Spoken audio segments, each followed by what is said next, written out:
So just to be clear, the children at Mukti Nepal, the 20 children that Next Generation Nepal rescued and reunified with their families, the only reason that those children were in the orphanage was because they were being used as poverty commodities.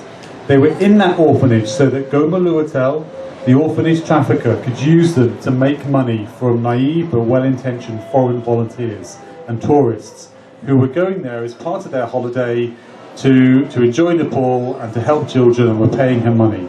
Goma Luatel made a huge amount of money out of those children, and in the process those children were exploited and psychologically damaged, and in case of one of them, she was murdered and she lost her life. So let me give you a few facts about orphanages in Nepal. There are over 600 children's homes and orphanages in Nepal, according to the official government statistics. And in those children's homes, there's over 16,000 children.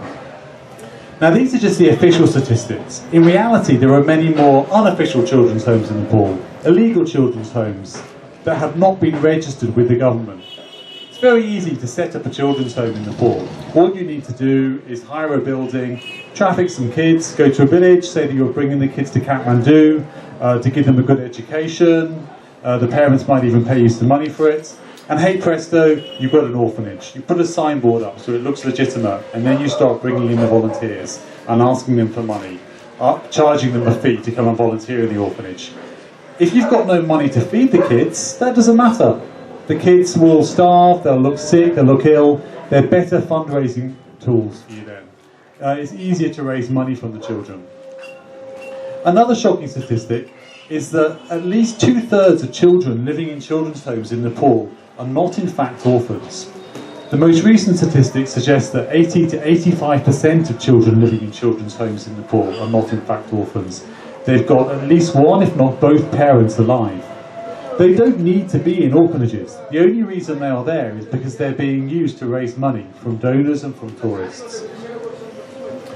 Next Generation Nepal has found that even the children who don't have living parents, who are genuine orphans, could in fact be reunified with their parents, given the chance. Many of the children we reunify are in fact orphans, but they're reunified with uncles and aunts, older brothers and sisters, cousins, grandparents, and so on. The vast majority of children living in children's homes in Nepal don't need to be there. They could be living with their family members, but the reason they are there is because they're being used to raise money from tourists. They're fueling the orphanage voluntourism industry in Nepal.